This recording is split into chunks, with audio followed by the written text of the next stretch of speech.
Hello, I'm Dr. Ron Alchin, the Executive Director of Biblical Counseling Center and the author of this week's eCounselor Weekly, talking about setting goals for 2012.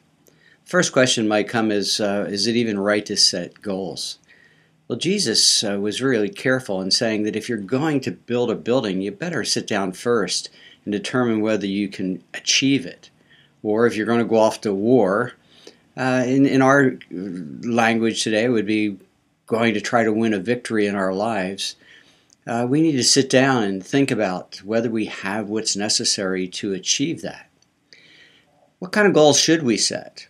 Well, we should set goals in many spheres. Luke 2:52, Jesus mentioned wisdom, stature, favor with God, favor with man. So we could have spiritual goals of reading the Word and prayer. We could have intellectual goals of taking a course. We could have physical goals of perhaps losing some weight and taking some exercise. Seeing a doctor if we haven't seen one in a while. We could have some vocational goals, doing a job like you're working for the Lord. Or we could have financial goals, spending God's money, all of it's His, the way He intended. Well, we should set goals, but why is it that we have goals that flounder after a while?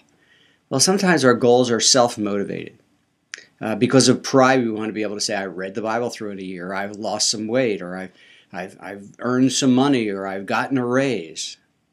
But all of that in life is to be done for a purpose. And one primary heart motivation has to be, I'm doing this for the glory of God. Now, Paul said whether we eat or drink or whatever we do, but think of how many times every day you eat something and drink something. And we have to ask ourselves the question, did I do that for the glory of God? And through this year, everything that we do, every task that we seek to accomplish has to be for that purpose. And if the vertical motivation is not there, all the other horizontal motivations will flounder and become small, and eventually we won't be motivated to do it anymore. If God's strong in our life through 2012, the goals that we set will indeed be reached for His glory.